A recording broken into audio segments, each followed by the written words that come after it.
Good evening and welcome to Scotland at 7. My name is Andrew Stone. This is my first time presenting the Scottish International News on Broadcasting Scotland, and to start with, I have the latest update from Ukraine on day 174 of Russia's legal invasion. Explosions have rocked an ammunition depot in the Crimea, severely disrupting railway services, according to reports from Reuters.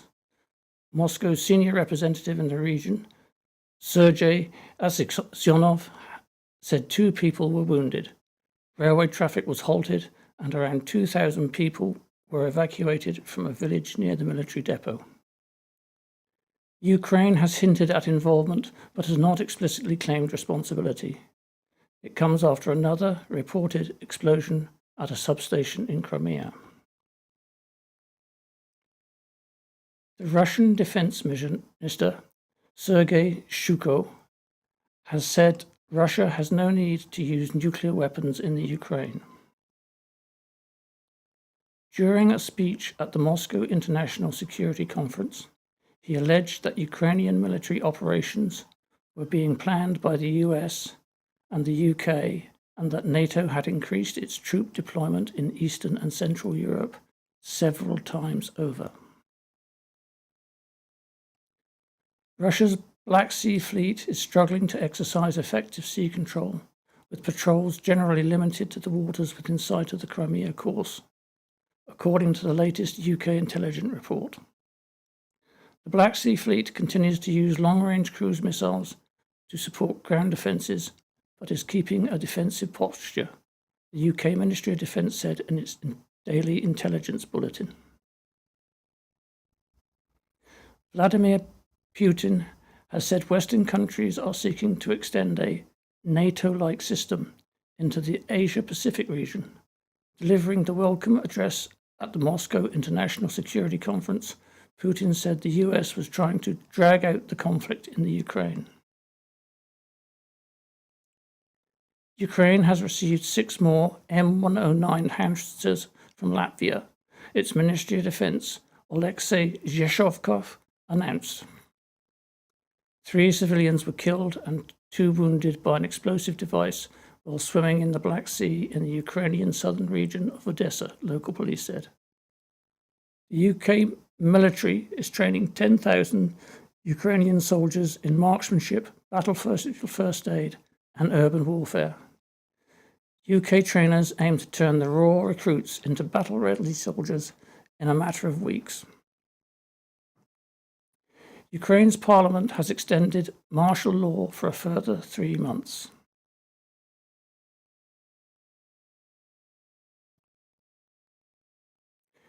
New opinion polls shows that either Sunak or Truss boost support for independence.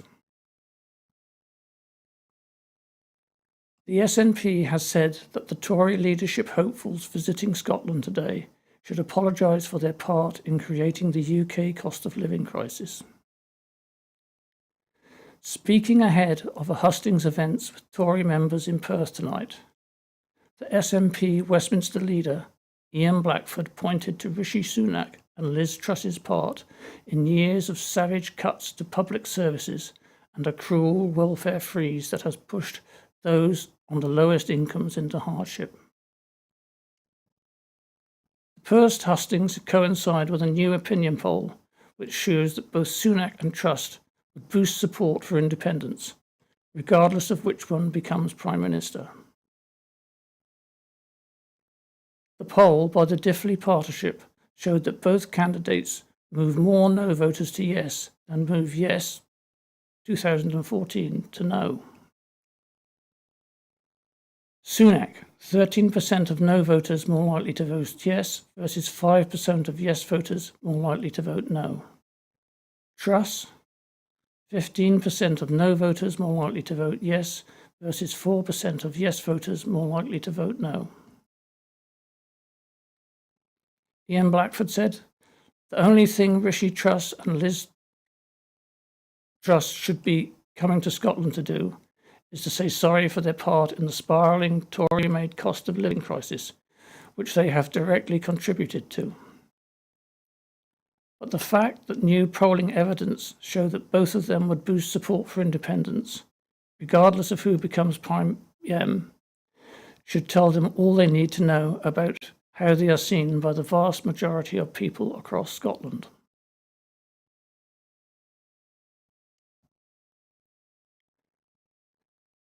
First Minister to convene summit with energy suppliers and consumers. First Minister will convene an urgent summit with energy supply companies and consumer groups later this month to discuss how advice and support for people struggling with energy bills can be improved. The summit will consider what collective action can be taken by government, energy companies and the third sector to help businesses and consumers access advice and get support with debt issues. Scotland's major energy suppliers include Scottish Power, OVO Energy, Centrica, Octopus and E.ON, as well as industry bodies and key consumer and poverty organisations will attend. The summit follows last week's meeting of the Scottish Government Resilience Committee on the cost of living crisis and will take place of Ofgem's next energy price cap announcement on the 26th of August. First Minister Nicola Sturgeon said, "I know that this is an incredibly unsettling time for household and energy consumers across Scotland, and the Scottish Government will continue to do everything we can to support those affected. There is not a single solution to this problem, and the government, industry and the third sector in Scotland needs to work collaboratively together to ensure the right support is in place for householders and businesses during this challenging winter. This could include improving the availability of help and advice and considering a more compassionate approach to debt management. However, it remains the case that the powers and resources needed to tackle this emergency on the scale required, access to borrowing, welfare, VAT on fuel, taxation of windfall profits, regulation of the energy market, lie within the UK government. Only the UK government can exercise and make available sources on the scale required. They need to take action now. UK wages in June fall at the fastest rate for 20 years. Labour Party statistics. The real value of UK workers' pay continued to fall at the fastest rate for 20 years in June as wage increases were outstripped by soaring inflation amid the cost of living crisis. The Office for National Statistics said annual growth in average pay, excluding bonuses, strengthened to 4.7 in the 3 months to June against a backdrop of low employment and high job vacancies. However, the real value of workers' pay packets dropped by 3%, the fastest decline since comparable records began in 2001, after taking account of its preferred measure of inflation. Growth in average earnings, including bonuses, was 5.1%, although also failed to keep pace with the soaring cost of living. The latest snapshot showed early signs of a slowdown in hiring demand amongst employees, despite the vacancies remaining close to a record high. The ONS said unemployment rose slightly to 3.8% in the 3 months to June, while the number of new job openings fell for the first time since the summer of 2020. In Scotland, between April to June 2022, the estimated employment rate fell slightly over the quarter to 75.4%, while the estimated unemployment rate remained unchanged at 3.2%. This is the joint lowest employment rate in the Scottish series, with January-March 2019, January-March 2022, and February-April 2022, all 3.2%. CIPRA HMRC early estimates showed 2.43 million payroll employees in Scotland in July 2022. 43,000 more than in February 2020 prior to the epidemic. The Scottish Government has allocated almost $3 billion in this financial year, which will contribute to helping families and households face the increased cost of living.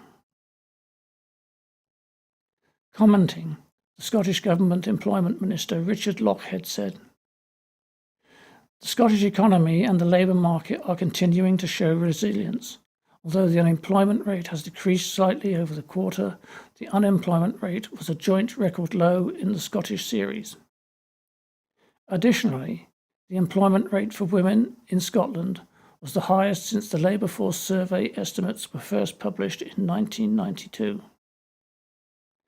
This is despite the serious challenges Scotland is facing as we recover from the pandemic, with the cost of living crisis, the continued impact of Brexit, and the economic consequences of Russia's illegal invasion of Ukraine, all impacting on the economy.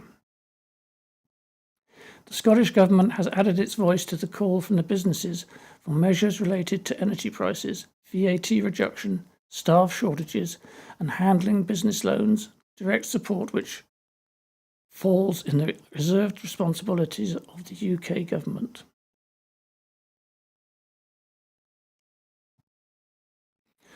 Price of weekly shopping rose 11.6% in the 4 weeks prior to 7th of August compared to the same period last year. Supermarket bills in the UK are predicted to increase by more than £10 a week on average, as grocery price inflation hits its highest level since at least 2008. The price of a weekly shop rose 11.6% in the 4 weeks to 7th of August compared with the year before, according to the latest figures from Kantar. That represents the highest rate of inflation since the market research group began tracking the sector 14 years ago, taking the average annual grocery bill to £5,128. Fraser McKevitt, the head of Retail and Consumer Insight at Kantar, said, "As projected, we now hit a new peak in the grocery price inflation, with products like butter, milk, and poultry in particular seeing some of the biggest jumps. The price rises will pile pressure on households already struggling to cope with rising energy bills and petrol prices. More than 1 in 8 UK households fear they have no further way to make cuts to afford a sharp increase in annual energy bills expected in autumn." Discounters Aldi and Lidl both increased sales by double-digit percentages in the 3 months to the 7th of August as shoppers sought ways to reduce their bills. Kantar found that together Lidl and Aldi have added 1.8 percentage points of British grocery sales over this period, representing a £2.3 billion annual shift in spending. The homegrown discounter Iceland also increased sales by almost 3%.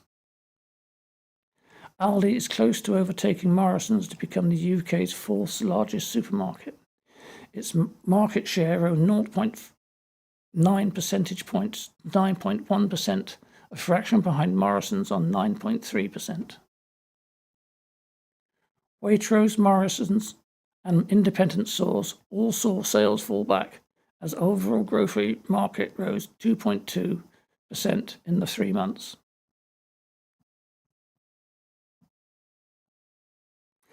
As the UK Government proposes 91,000 civil service redundancies, it is also planning to cut civil service redundancy pay.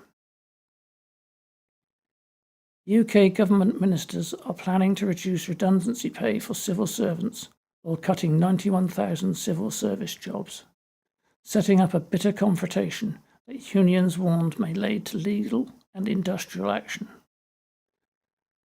The proposals could result in average packets being cut by a quarter at a time when the Minister for Brexit Opportunities and Government Efficiency, Jacob Rees-Mogg, is aiming to shrink the civil service by a fifth. The plans are set out in a consultation document that highlights how changes to redundancy payments would create significant savings on the current cost of exits.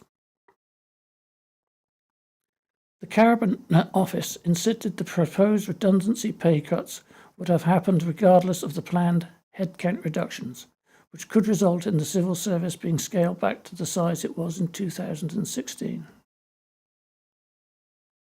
However, the consultation comes after reports that the Treasury was concerned about the upfront cost of a 91,000-strong reduction in civil servants, after a review found it would cost at least $1 billion and lead to loss of public services. Trade unions said relations between the UK government and civil service were already at rock bottom, with Whitehall suffering low morale and a brain drain as a result of the cuts. The proposed changes also come on top of existing civil service anger over pay increases less than half the 7% rate of inflation.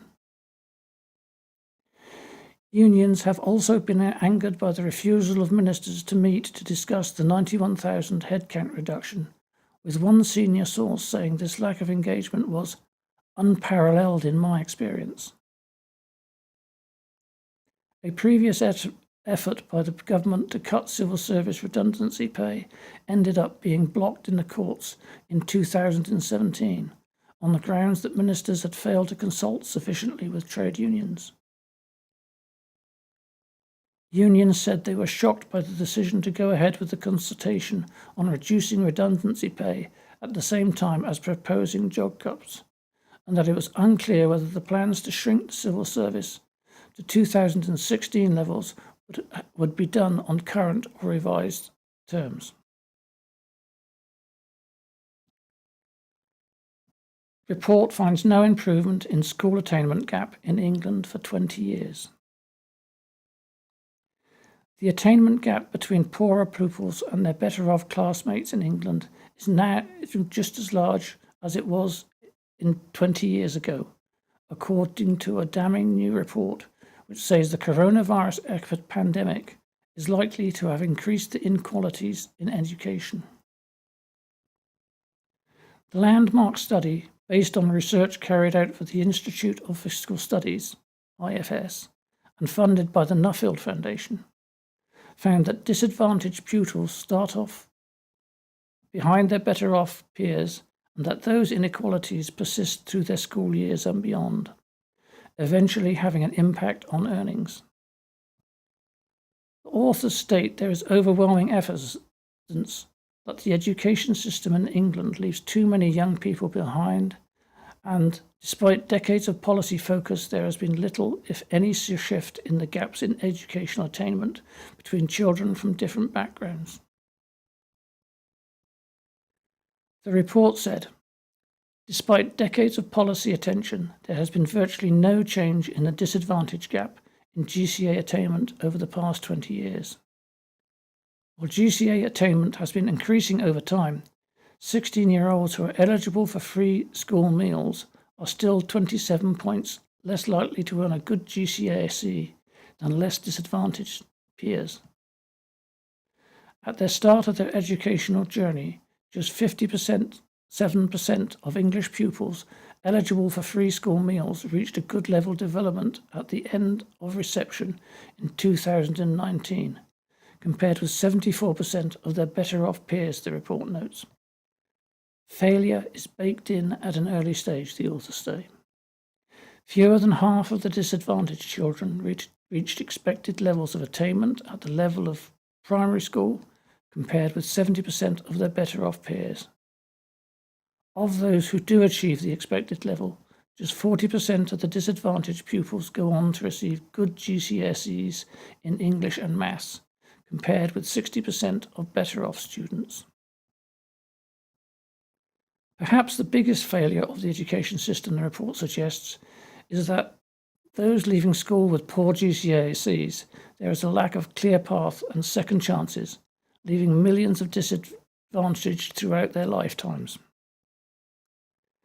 The report left a marked contrast to the figures published in Scotland last week, which showed that the number of 18-year-olds from the most deprived areas being offered a place at university is at a record high, up 32% since 2019, the last year there were exams.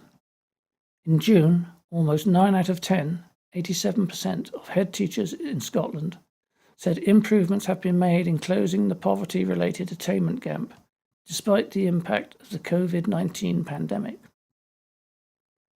The 2021 Head Teacher Survey, published today, also finds that 94% expect to see improvements over the next few years as a result of the Attainment Scotland Fund, ASF, supported approaches.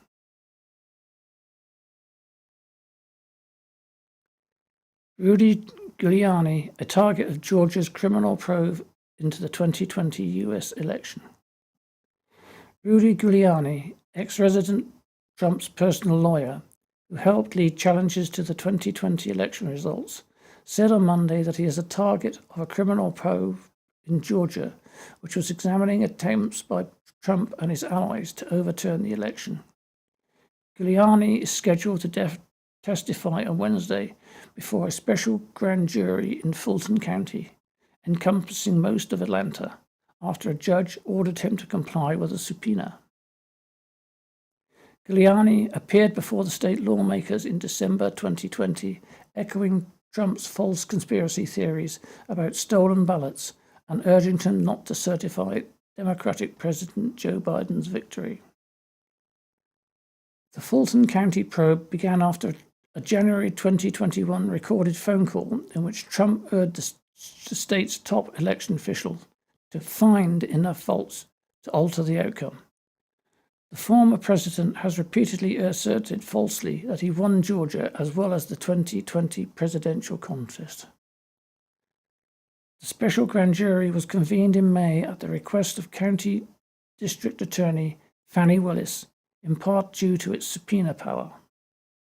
Giuliani, a former crime-fighting U.S. attorney and former mayor of New York, was among several Trump advisors and lawyers who received subpoenas from the grand jury last month, including U.S. Senator Lindsey Graham of South Carolina.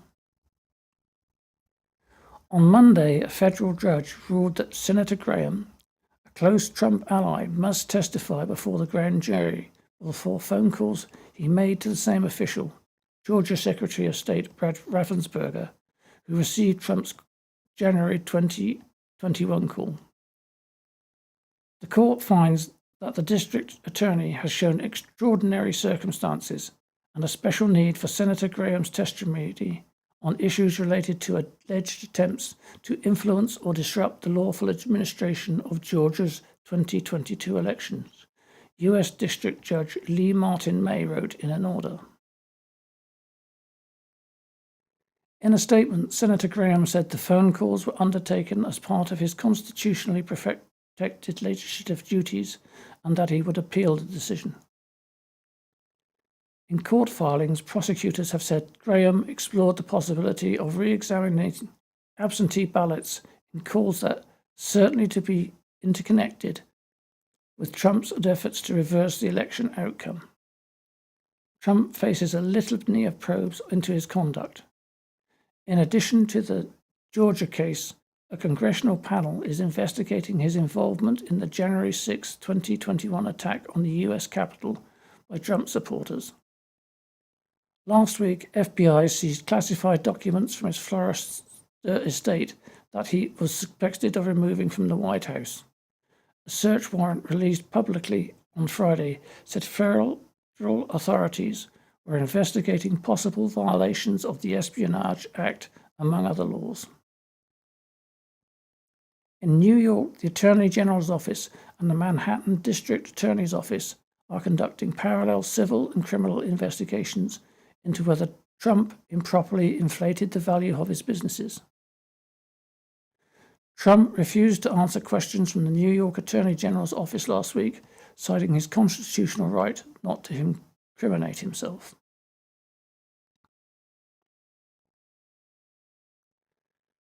Kenya opposition leader rejects election result as null and void.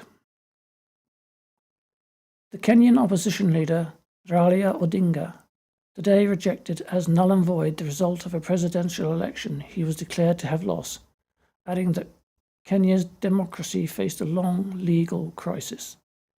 His first comments come on the result came minutes after 4 of the 7 election commissioners said they stood by the decision a day earlier to disown the result of the presidential poll, saying that the final tallying process had been opaque.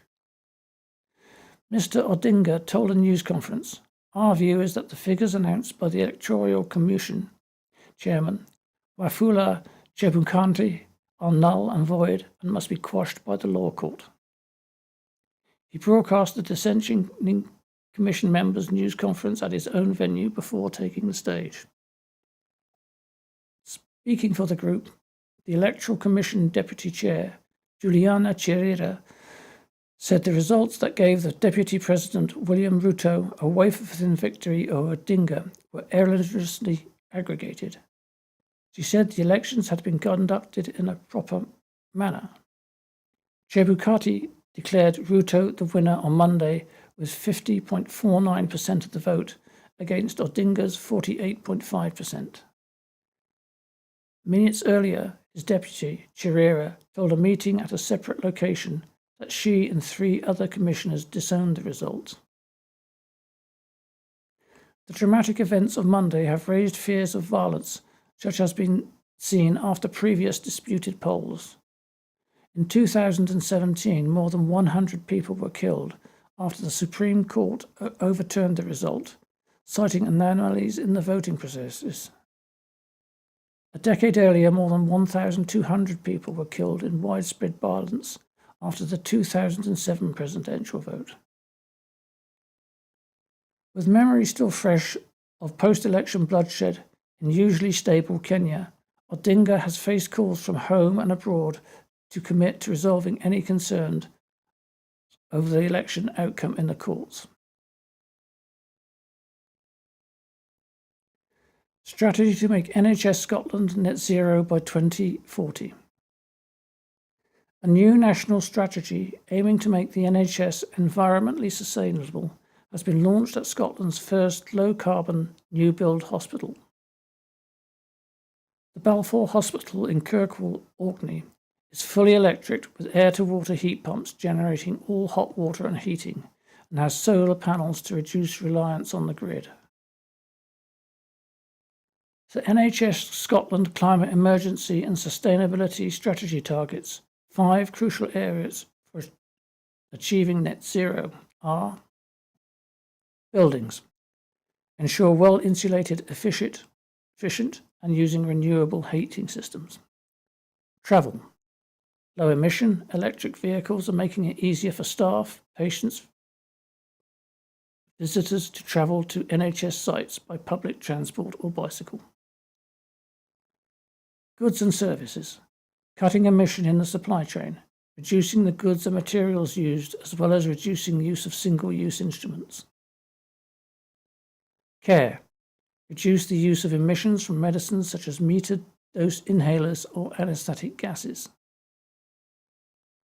Communities, how to support communities to adapt to climate change and encourage them to make use of the green space in hospital grounds. From next year, reports will be published annually setting out the progress made in implementing the strategy.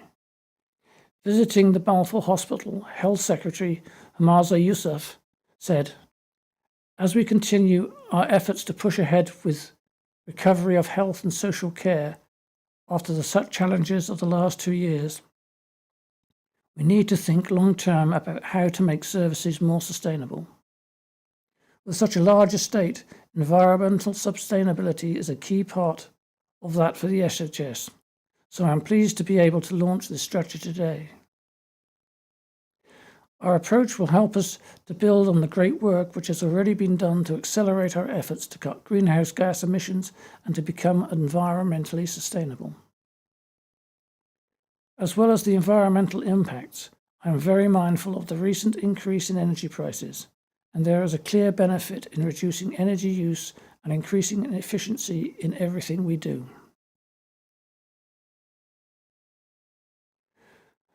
Well, that is it for this evening. Before I go, I would like to remind you that we at Broadcasting Scotland depend on the generosity of our supporters. So to everyone who has donated and to everyone who has signed up to make a regular monthly payment, thank you very much. Our programs will always be free to view. However, if you can afford a 5-month supporters gift, please becoming one of Broadcasting Scotland's supporter. We have set ourselves a target of 10,000 new subscribers to enable us to employ staff to make more programs. Good night, and thank you for watching.